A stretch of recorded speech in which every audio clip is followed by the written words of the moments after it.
Hey everybody, welcome to another episode of the Quadcast. This is one of my solo podcast episodes where I talk about me personally, what I've got going on, some of the goals I've been hitting, just I guess updates, life, so on and so forth. And I've been living life. I guess we're technically at the end of Q1 and into Q2 as far as 2026 is concerned. Um, it's been a good year so far. Technically, like, as far as my business is concerned, I've had the best Q1 I probably have ever had. And I'm really excited about it because obviously the better I do, the better I get to do for those around me, for my people, for my community, and things like that. And granted, I'm nowhere near where I need to be able to do those things, but it's about trends. As long as I'm trending in the right direction. I'm still technically 2 grand a month off of revenue a month that I set for myself as far as like trying to income have generate money for the business. So that's like, sad. However, I set a pretty hefty goal, so it'd be kind of cool if I hit that pretty hefty goal. Uh, but yeah, so that's been really cool. I might be pivoting as far as a business model. I have another person who works with me, works for me, her name is Jazz, and the goal has been to try to like give her clients, but with her work schedule and her podcast and the other work that she does for me, because yes, she is one of my coaches, but she also does handle like a lot of like my admin as far as like the website, things like that. Very multifaceted, very talented individual. As far as like her skill sets, many skill sets. I'm glad to have her on my team. The issue with that is just like because she is so multifaceted, so many skills. Her scheduling stuff is hard for her, and filling her schedule without having a wealth of people to give to her at one time isn't great. And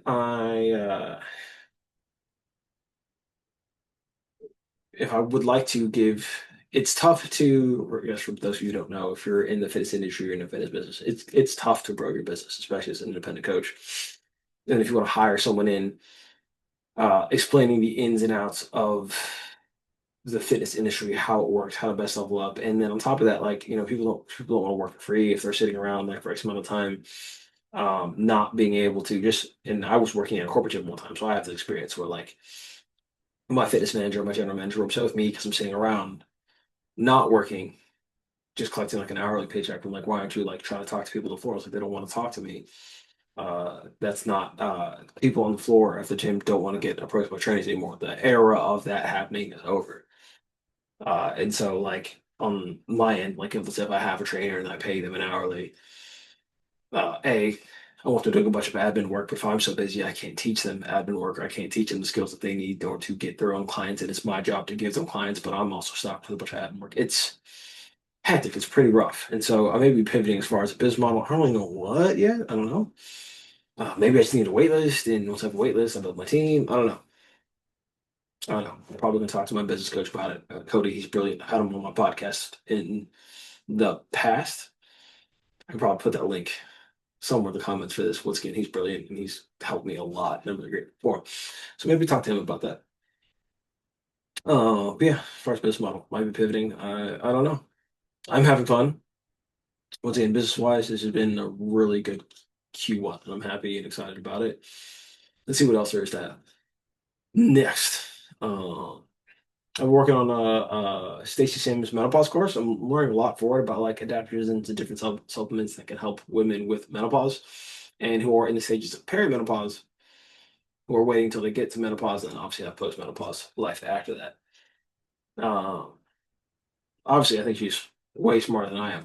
The way I'm currently in the part of the program where she's talking about exercise selection, things like that, and I have a different approach that I use, and it's different. But obviously, like my approach doesn't mean it's right. It's just different. She's worked with a specific population and has more experience with that population than I do. So I'm like, that's interesting. I don't really do it that way, but doesn't mean that I'm not. She might even be more right than me. I don't know. I'm just like, I don't know if I like that like that. But it's interesting to see and have that experience. But of course, chef's kiss, learning a lot, especially about like adaptogens, the stuff women go through. Hats off to women, by the way. Obviously, the hormonal cycle for that women go through for their menstruation is already tough. But what I'm learning about perimenopause through menopause, yeesh, y'all have it rough. Y'all suffer more. Y'all really do deserve to rule the world. That's crazy. I saw a quote that said,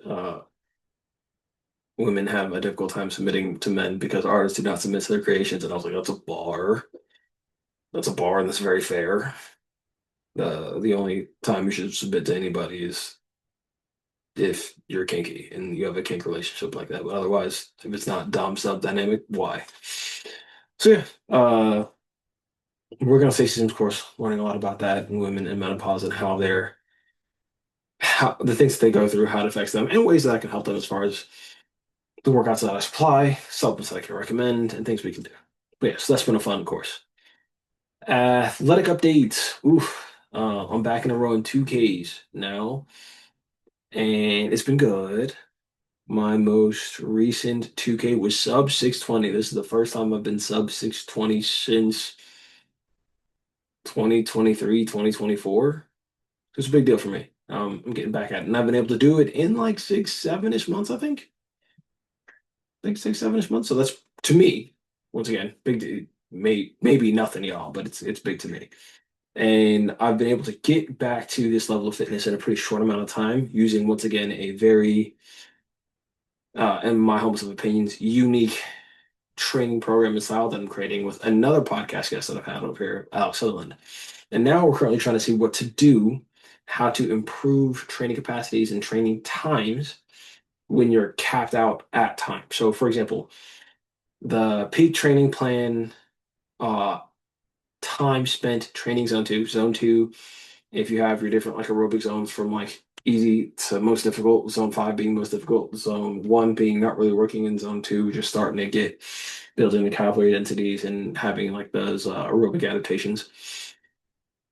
Spending 625 minutes in zone two. And that's essentially like 10-ish hours in zone two. That doesn't include my other workouts that I do. So that doesn't include my lifting, that doesn't include my hard days. So overall, I could probably be training a total of like 800 minutes or more as far as like a week, as far as like my own workouts and plans. So as I'm trying to grow my business and figuring out like a new business structure and plotting and planning, like working, adding more time to that is not advantageous. Unfortunately, I still need to have a roof over my head. So I can't just, train all the time. I wish I could. If Nike, if you're watching this and just want to throw money at somebody, pick me. Look at my mustache. It's new. I just got it. Pick me and I'm ready. But until that happens, as long as Nike's knocking at my door, we just going we're going to continue to be a self-sponsored athlete. So Empirical Fitness and Quad Father Training, thank you for sponsoring me, the creator view, uh, and in this like endeavor.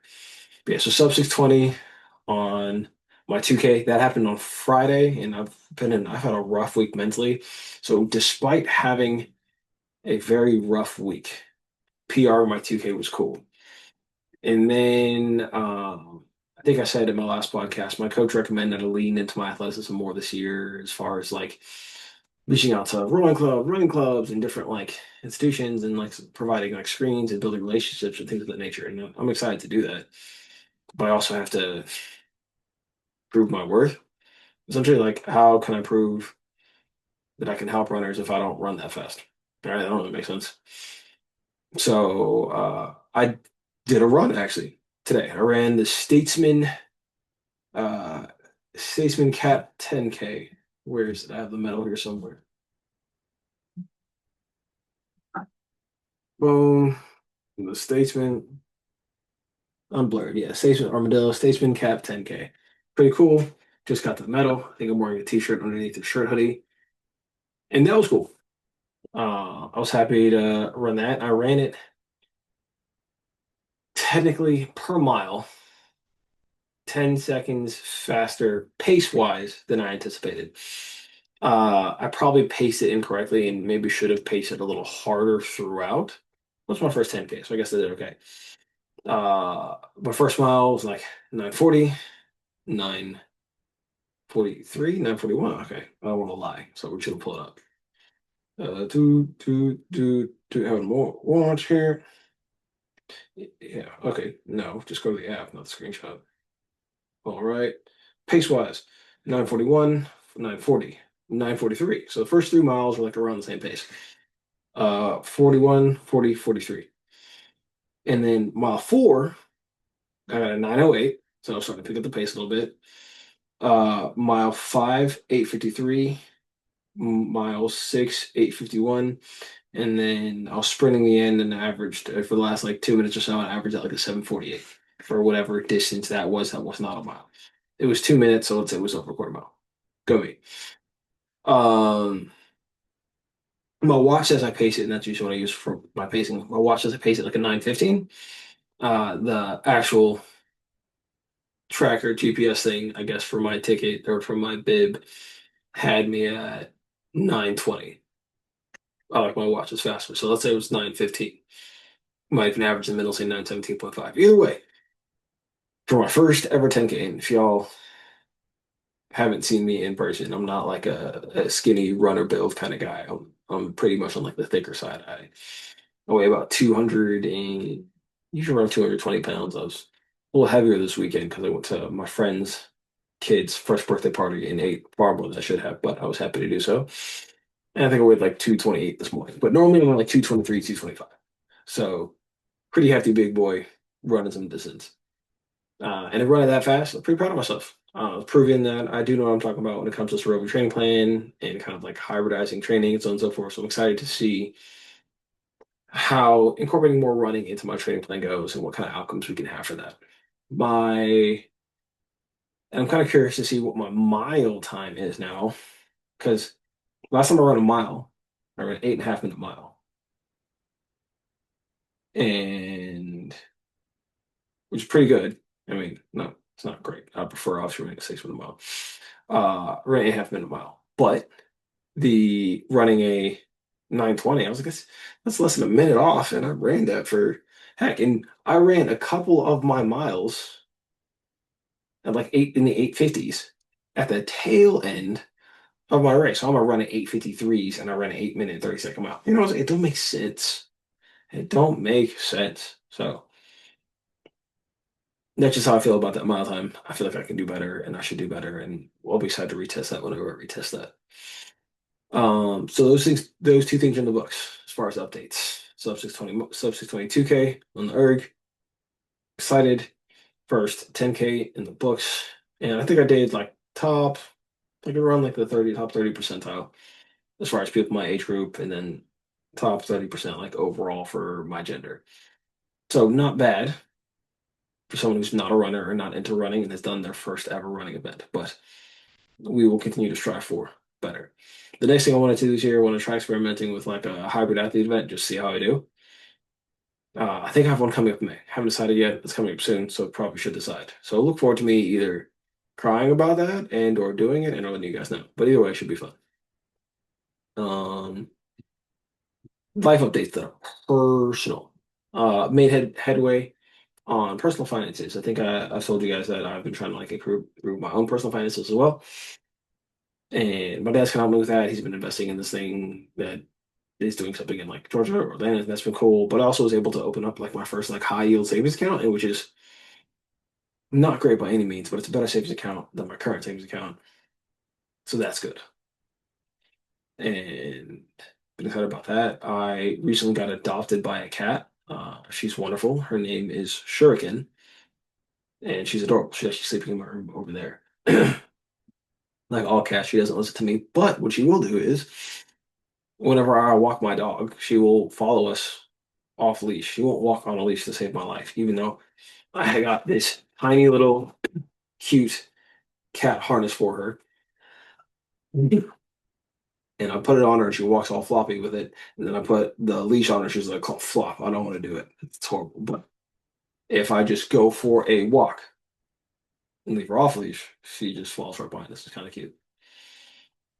Um, so I have a new cat now. Her name is Shuriken. If you know me, I like to think as far as like my pet naming abilities go, I think it's like top tier, if I'm being 100% honest. Like Arbiter, like if you play Halo, you know who the Arbiter is, and that's like my dog. I had my second pup. His name was Bastion. And you know what Bastion is, essentially like archaic English for fortress. It's called badass. He was a huge ass husky, right? So like, oh, and Shuriken, you can't see her, so you don't know. She's a tortoise cat. I was called her Torty at first because I didn't want to name her, but apparently because I called her Torty, I thus named her and she became my familiar. And I was like, well, I can't call you Torty. So I'm you pretty much all black. She's got more black than like the brown reddish like fur that kind of comes with the tortoise. So I was like, you're like a ninja. You're my shuriken. You're my weapon in the dark. And she got these cute little claws. She's a tiny thing. And just having that experience with her. And she's been a great cat. And I'm not a cat guy. Never have I ever been a cat guy. So this has been a horrific experience to know and find out that I have another identity that I didn't know about myself. I'm a cat guy. I'm a cat daddy. It's crazy. But yeah, those are my life updates. That's what's going on so far. I'm happy it's been going on. I'm seeing the wins that I'm seeing and feeling success and I'm feeling the success that I'm successing. And yeah, it's gonna keep rocking and rolling with what I can and how I can this year. I'm excited to see what Q2 brings. Hopefully, I continue to trend in this direction. Also, I think I said this before. I take feedback. Let me know if you're listening to podcasts thus far, if you enjoy more of like my interviews, if you enjoy more of my educational content. I do enjoy doing both of those, but like if you have a focus of how I do, if you hate learning about my life updates, you can say that too. Leave that in the comments. But yeah, also, my rival did not text me how he was doing in Q1, but because I'm his coach, I can tell you how he's doing as far as his goal for some of the stuff. Once again, I don't do his workout programming, but I do his nutrition. And if I'm correct, I'm gonna pull it up to make sure I'm not a liar. Uh, but nutrition wise, for me doing his nutrition, he started off, I believe, at 216, and we've gotten him down to 204. So since he started working with me this year, he's down 12 pounds. We went through one cut, reverse diet, and now we're in another shred cycle again. So from the 216 to the 204, Matt, if you listen to this later, congratulations, big dog. I'm proud of you. Keep up this good work. You are turning out to be a really good rival. I want to see you have more goals and accomplish more things. But yeah, that's what's happening so far. These are the goals. It's life updates. I think my next episode is an interview with the ladies at and from North Node Therapeutic Theater. Very, very quality, intellectual, beautiful souls, really. The way they approach everything. Like if you go to their podcast, obviously I'll lose them into the podcast and tag them, and I'll probably split that episode into two segments because it's long, but it's good. It's quality stuff. Um, but Same to say, some quality stuff. Very good, very long, very intense, but still good. Um, if you go to their podcast, you will learn that their interviews, the way they talk to each other, it's very therapeutic in nature. Like if you're someone who's new to mental health in that journey, um, and you've never seen about like how to best interact with someone that you're trying to check on their mental health or check in with, it's a beautiful podcast to watch. So like something that I've noticed and kind of experienced is like the difference. There's often a gap, and everyone has this gap between like knowledge and application. The smaller that gap is, usually the more proficient and better professional that is, right? And so like we all have a gap, it's just like varying gaps. Their gap between knowledge and application of how to work within like the mental health space with each other and care for one another and do group work is wild work. Like there's so many experiences I know where someone's like, someone could be like, I'm aware that I have these issues. This has actually been said to me once. I'm aware that I have these issues. Why is it not enough for you? Well, awareness of a problem without having the tools to address said problem, having and acquiring the skills, learning the things that you need to learn to address those issues that affect not only you, but me in turn, and knowing that that's there and choosing not to think about it, problem. Knowledge, you have the knowledge, you're not applying anything to fix that. And so their gap is just so small. And it is so cool to see that just two mental health professionals just crush it in such a way. So I had them on podcast and really good episode. Lengthy, but so good. So I'll make sure to tag the North End Therapy Theater in that episode. And if you need to, I can also tag the old episode in this episode, probably in the comments. That would be smart. But yeah, these are the 2026 goals, end of Q1 2026 goal accomplishments. If you're goal chasing this year, come chase some goals with me. Obviously, I have a rival this year, but if you want to step up, if you want to be my rival next year, like I don't know if Matt will want to do it next year. So like obviously, if you feel like you want smoke, throw something in the comments so I can put you on my wait list so I can throw smoke with you. Let's go. But until then, hope everyone is having a wonderful, I don't know, 2026. I know it's been rough. The political climate and everything else has been rough. So obviously, be well, be safe, take care of yourself. And yeah, if you haven't yet, definitely. And so you get to see more of these podcast episodes if you did in fact enjoy it. Make sure you subscribe to my YouTube channel. That's my life update for now. Hope you guys are been having it's my weekend here. Hope you guys are having a good weekend. I'll see you guys on the next episode of the Quadcast. Later.